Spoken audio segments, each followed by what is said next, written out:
अभिवादन। कैसे बनता है रेडियो नाटक? रेडियो नाटक के बारे में आप क्या जानते हैं? उत्तर: जब टीवी हर घर में नहीं होता था तब घर में बैठे मनोरंजन का जो सबसे सस्ता और सहजता से प्राप्त साधन रेडियो था।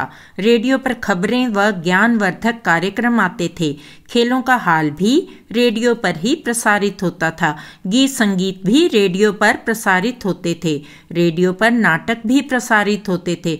हिंदी के बड़े बड़े साहित्यकार साहित्य रचना के साथ साथ रेडियो स्टेशनों के लिए नाटक भी लिखते थे।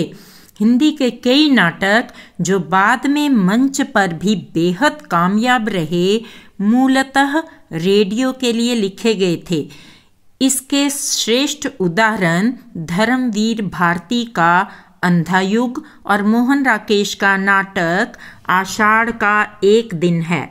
रेडियो नाटक का स्वरूप क्या है या कैसा होता है, अथवा रेडियो नाटक और सिनेमा व रंगमंच में क्या अंतर है? उत्तर: सिनेमा और रंगमंच की तरह रेडियो नाटक में भी चरित्र होते हैं। दोनों में संवादों के जरिए कहानी आगे बढ़ती है। सिनेमा और रंगमंच की तरह रेडियो नाटक में विजुअल्स अर्थात दृश्य नहीं होते हैं।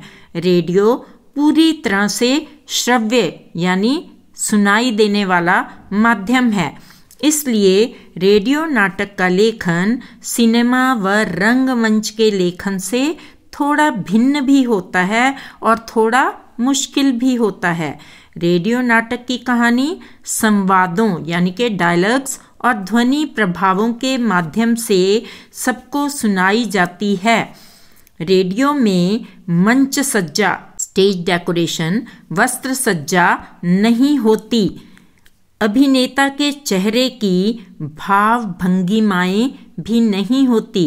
रेडियो की कहानी का वही ढांचा है, आरंभ, मध्य, अंत, अर्थात परिचय, द्वंद्व, उसके बाद उसका समाधान।